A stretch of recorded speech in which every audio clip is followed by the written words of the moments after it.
हैं। आप देश के पहले मुख्यमंत्री होंगे जिनके शासनकाल में नक्सलवाद पूरी तरह खत्म होगा। ऐसा क्या ब्लूप्रिंट बदला जो पिछली सदी से लेकर अभी तक नक्सलवाद जो सरवाइव कर रहा था उसे सक्सेसफुली मिटाने की पूरी कवायद भी हो रही है और नक्सली खुद सरेंडर भी कर रहे हैं? वो क्या है? क्या केंद्र सरकार राज्य सरकार का फॉर्मूला है या आपका भी ब्लूप्रिंट अगले कुछ महीनों के लिए क्या है?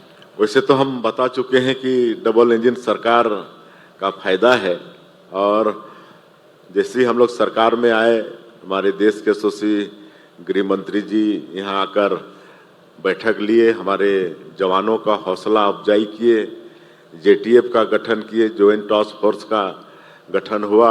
जितने भी नक्सल प्रभावित जो प्रदेश हैं, सबने एकजुटता के साथ नक्सलवाद के साथ में लड़ाई शुरू की, तो इसका लाभ हुआ।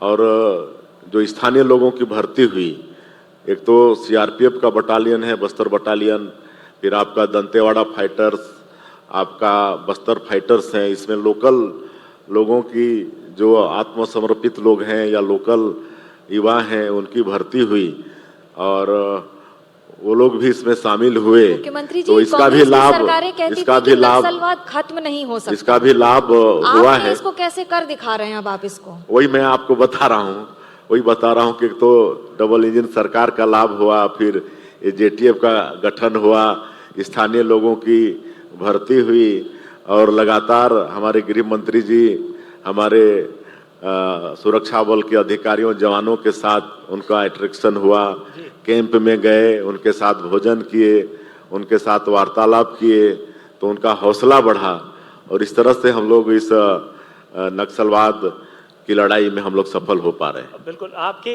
कार्यकाल के 2 साल भी पूरे हो रहे हैं। छत्तीसगढ़ के तो 25 साल पूरे हुए ही हैं, 2 साल पूरे हो रहे हैं। हमने देखा कि पहले कार्यकाल में पहला साल जो था उसमें आपने नारा दिया कि साए साए विकास हो रहा है आपके उसके पे। हम दूसरे साल में देख रहे हैं कि नक्सलवाद खत्म हो रहा है और ठाए ठाए हो रहा है यहाँ पर।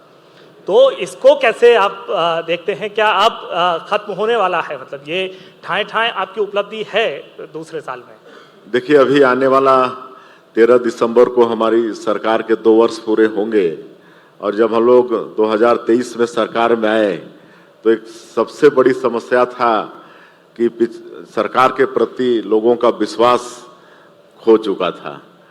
मतलब पिछली जो सरकार थी वो जनता का विश्वास खो चुका था, कहे कि उसके पहले के विधानसभा चुनाव में उस समय की सरकार को एक बड़ा जनादेश मिला था, और 36 वादे भी उन्होंने किए थे, और 5 साल उनको सरकार चलाने का पूरा अवसर भी मिला।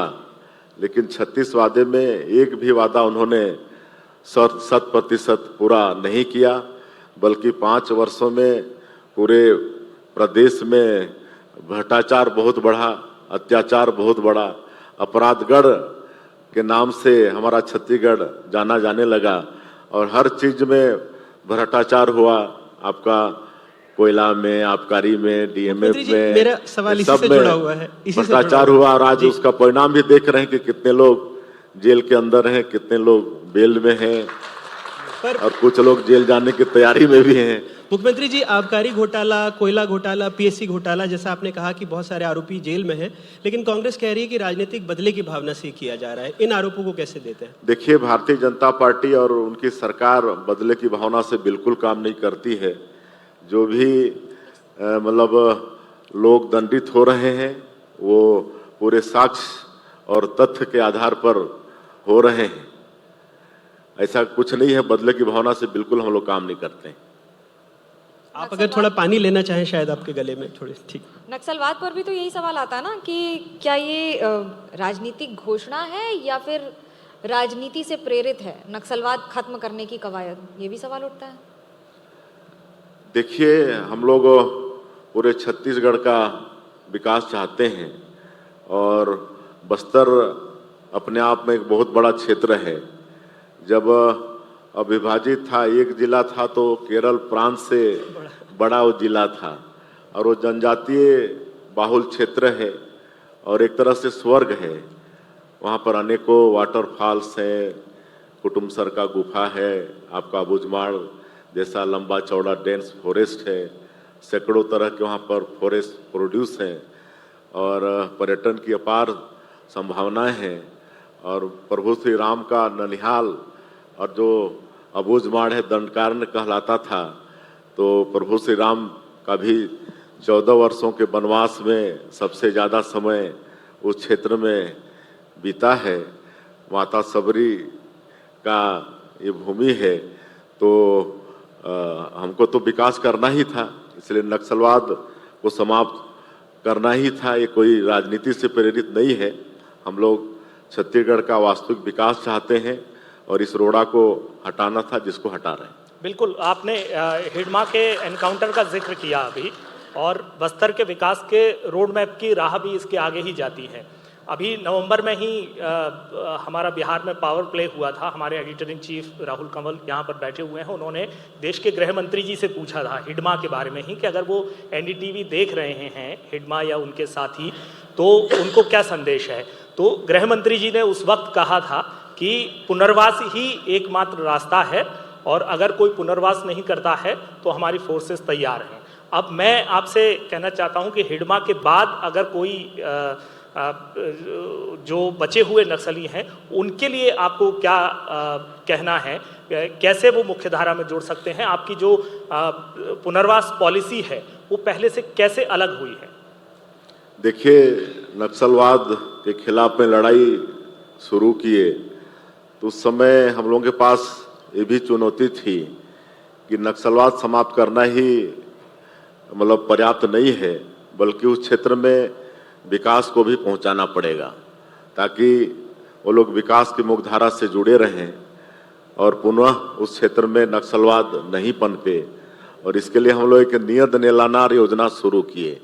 ये गोंडी भाषा में है, इसका हिंदी अनुवाद है आपका सुंदर गांव। और उसके माध्यम से जैसे जैसे सुरक्षा कैंप खुलते गए और हमारे गांव नक्सल मुक्त होते गए, तो वहाँ पर नियत नेलानार योजना के माध्यम से सरकारी योजनाओं को हम लोग पहुँचाना शुरू किए। आज वहाँ सड़कें बन रही हैं, बिजली पहुँच रही है, पानी पहुँच रहा है। उधर राशन भी नहीं पहुँचता था, राशन कार्ड लोगों के मतलब बन रहे हैं, राशन भी पहुँच रहा है। दूर संचार के साधन खड़े कर रहे हैं, स्कूल वहाँ खुल रहे हैं, अस्पताल खुल रहे हैं। तो सरकार की जो भी योजना है उसको नियत नेलानार योजना के माध्यम से पहुँचा रहे हैं।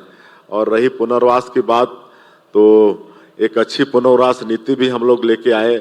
हमारे माननीय गृह मंत्री जी प्रदेश के बैठे हैं, इन्होंने शुरुआती दौर में कई प्रदेशों का दौरा भी किया, वहाँ के पुनर्वास नीति का अध्ययन भी किया और सब मिला जुला के हम लोग अच्छा पुनर्वास नीति भी लेके आए। और उसी का परिणाम है कि आज 2000 से ज़्यादा लोग आत्मसमर्पण भी किए हैं। इसमें मतलब जो आत्मसमर्पित करते हैं तो उनको 3 साल तक 10-10 हज़ार रुपये प्रति महीना आर्थिक सहयोग, उनका स्किलिंग करा के उनको स्वावलंबी बनाने के लिए रोजगार से जोड़ने का काम। और अगर ग्रामीण क्षेत्र है तो भूमि के लिए मतलब जमीन खेती के लिए 1 हेक्टेयर उनको जमीन, सरकारी क्षेत्र मतलब शहरी क्षेत्र में 4 डिसमिल जमीन। और अगर कोई इनामी है वो आत्मसमर्पण करता है तो उसका राशि उसी को वापस, पहले वो सुरक्षा में चला जाता था। तो ये सब हम लोग नई पुनर्वास नीति में व्यवस्था किए, तो उसी का परिणाम है कि आज इतने बड़ी संख्या में नक्सली आत्मसमर्पण भी कर रहे हैं। एक